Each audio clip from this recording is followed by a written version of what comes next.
Welcome to data mining lecture 11। तो let's start.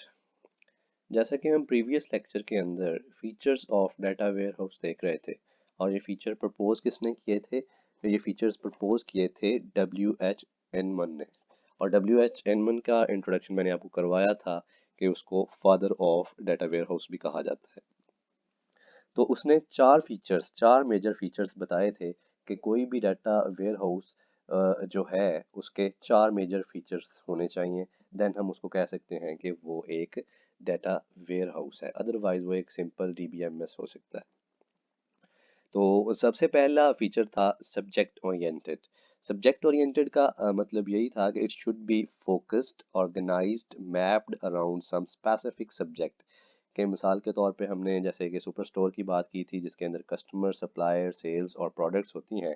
तो ये सारे क्या हैं, सब्जेक्ट्स हैं, और इन्हीं के कह लें कि इन्हीं की बेस पे इन्हीं सब्जेक्ट्स की बेस पे हम डाटा वेयर हाउस को कह लें कि डाटा वेयर हाउस के पैटर्न्स को अलहदा कर लेते हैं ताकि हम उनको डाटा माइनिंग के अंदर यूज़ कर सकें। Focused on modelling and analysis of data for decision makers.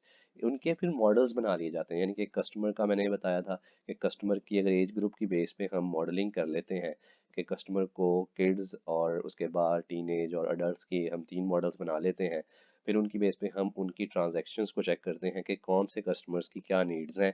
तो ये क्या होगा, डाटा मॉडलिंग हो गई, और इन डाटा मॉडलिंग के अंदर से फिर हम डाटा के पैटर्न्स को एक्सट्रैक्ट करते हैं जो कि हमें डिसीजन मेकिंग के लिए फ़ायदेमंद होते हैं। जैसे कि हमें बताया गया है कि ये वाले सब्जेक्ट ओरिएंटेड फीचर जो है ये focused on modelling and analysis of data for decision makers. उसके बाद दूसरा जो बहुत इंपॉर्टेंट फीचर है जिसको कहा जाता है इंटीग्रेटेड डाटा वेयरहाउस। अब इंटीग्रेटेड डाटा वेयरहाउस क्या है, नाम से जाहिर है कि हम बात कर लेते हैं कि normally data is in huge volume, और जब ये डाटा डिफरेंट सोर्सेस से आएगा तो इसमें हेट्रोजेनिटी का फैक्टर पाया जाता है। हेट्रोजेनिटी मतलब डाटा मुख्तलिफ तरह का होगा। मिसाल के तौर पे डाटा वेब फाइल्स हो सकती हैं, मल्टीमीडिया फाइल्स हो सकती हैं, DBM में से डाटा आया होगा। ये सब मुख्तलिफ हैं और इनका फॉर्मेट भी मुख्तलिफ होगा, यानी कि उनके अंदर जो डाटा स्टोर हुआ है वो भी मुख्तलिफ होगा। तो उसका क्या करना होता है, इन तमाम को अब हमने इंटीग्रेट करना है। यहाँ पे जैसा कि ये बताया गया है, integrating multiple heterogeneous data sources like relational database, flat files, online transaction records, और ये तमाम को मिला के हमने डाटा वेयर हाउस बनाना है। लेकिन इसकी शर्त फिर वही है कि हमारा जो पैटर्न है, जो रिक्वायर्ड पैटर्न है वो सिमिलर होना चाहिए। फॉर एग्जांपल हमें सिर्फ अगर हम किसी बिजनेस के लिए उसको बना रहे हैं, फॉर एग्जांपल हमें सिर्फ कस्टमर की नीड है, तो कस्टमर से रिलेटेड डाटा हर डाटाबेस के अंदर से कस्टमर का पैटर्न जो है उसको अलहदा कर लिया जाता है। तो इसके अंदर क्या है जी, डाटा जैसे कि मैंने बताया कि ये हेट्रोजीनियस होता है। हेट्रोजीनियस क्यों होता है, क्योंकि इसकी सोर्सेज डिफरेंट होते हैं, यानी कि वेब सोर्स हो सकता है, वेब फाइल हो सकती है, मल्टीमीडिया हो सकती है। तो उनको जब हमने एक ही डाटा वेयर हाउस के अंदर कंबाइन करना है तो फिर हमें उसके लिए डाटा की क्लीनिंग करना पड़ेगी। डाटा क्लीनिंग एंड इंटीग्रेशन में जैसे कि यहाँ पे बताया गया है, डाटा क्लीनिंग और इंटीग्रेशन में हम करते क्या हैं। तो सबसे पहले है कंसिस्टेंसी इन नेमिंग कन्वेंशंस, कि जब हम डाटा की क्लीनिंग करते हैं तो सबसे पहले हम कंसिस्टेंसी इन नेमिंग कन्वेंशंस इसको देखते हैं। इसके अंदर क्या होता है, जैसा कि इंटीग्रेशन प्रॉब्लम के ये सोल्यूशन है, डाटा क्लीनिंग असल में इंटीग्रेशन प्रॉब्लम का सोल्यूशन है।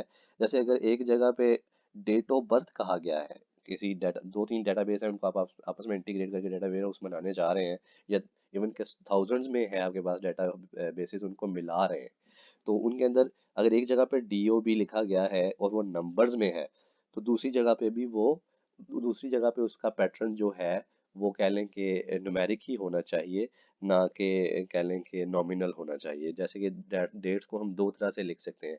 जैसे यहाँ पे दूसरा फैक्टर बताया गया है इनकोडिंग स्ट्रक्चर, कि फॉर एग्जांपल अगर डेट लिखी है, एक तो तरीका है यानी कि 10/2/2021, और दूसरा तरीका ये भी हो सकता है 10 फरवरी और 2021, यानी कि यहाँ पे अब इनकोडिंग स्ट्रक्चर डिफरेंट हो गया। तो हमने डाटा की क्लीनिंग करनी है, यानी कि उसके इस पैटर्न को भी एक जैसा करना है। ठीक है, तो ताकि वो प्रॉपरली इंटीग्रेट हो सके। थर्ड है एट्रीब्यूट मेजर्स। तो एट्रीब्यूट मेजर्स में हमने यही देखना होता है कि उनके मतलब अगर कस्टमर है तो हर डेटाबेस के अंदर उसके एट्रीब्यूट सेम होने चाहिए। जो एक्स्ट्रा एट्रीब्यूट्स होंगे जिनकी हमें ज़रूरत नहीं है उनको हम डिलीट कर देंगे। इसको कहा जाता है कि डाटा क्लीनिंग कर रहे हैं during data integrated data warehouse के अंदर डाटा क्लीनिंग हो रही है। ठीक है। उसके बाद है time variant data warehouse. ये थर्ड फीचर है जो कि उस ऑथर ने एनमो ने बताया था। तो उसके मुताबिक time variant data warehouse में क्या होता है, time horizon for the data warehouse is significantly large than that of operational systems. कि जैसे कि हमारे ये जो करंट DBMS सिस्टम चल रहे हैं, डेटाबेस मैनेजमेंट सिस्टम्स, इनका एक टाइम होता है कि इनमें सिर्फ फॉर एग्जांपल किसी बैंक की ट्रांजैक्शंस का सिर्फ एक दिन का डाटा है या एक महीने का डाटा है, तो ये एक DBMS बन गई। लेकिन जो हमारा डाटा वेयर हाउस होता है उसका टाइम स्पैन बहुत ज़्यादा होता है। जो कि डाटा वेयर हाउस बनाया जाएगा वो सिर्फ दिनों के लिए नहीं बल्कि सालों के लिए होगा, यानी कि ईयर्स के लिए। जैसे कि बड़ी बड़ी कंपनीज हैं, जैसे कि बड़ी बड़ी कंपनीज हैं, उनका क्या होता है, अगर उन्होंने कोई डिसीजन मेकिंग करनी हो तो उन्हें 5 to 10 ईयर्स का रिकॉर्ड जो होता है वो चाहिए होता है ताकि वो प्रॉपरली बिजनेस इंटेलिजेंस या डिसीजन मेकिंग कर सकें। ठीक है। तो ये हो गया time variant data warehouse. उसके बाद बात कर लेते हैं non volatile data warehouse, यानी कि उसकी चौथी प्रॉपर्टी है।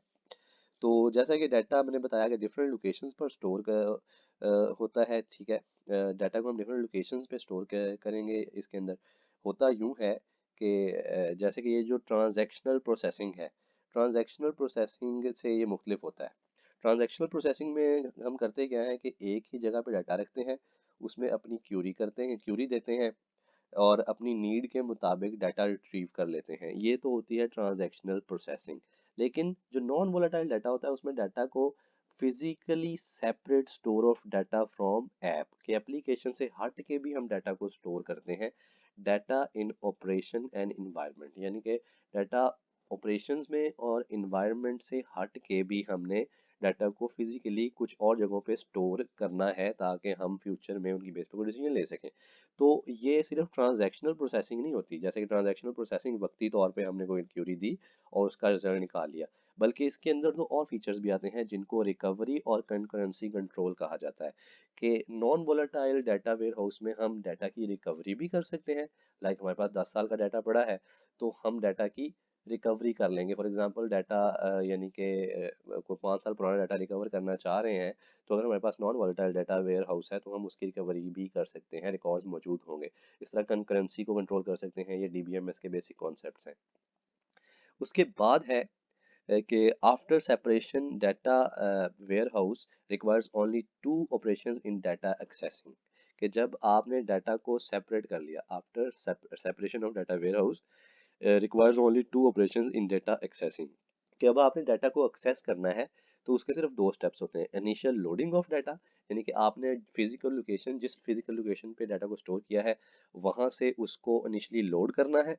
उसके बाद एक्सेस ऑफ डाटा, फिर आपने उस डाटा को लोड करने के बाद आपका जो रिक्वायर्ड पैटर्न है उसको वहां से एक्सेस कर लेना है।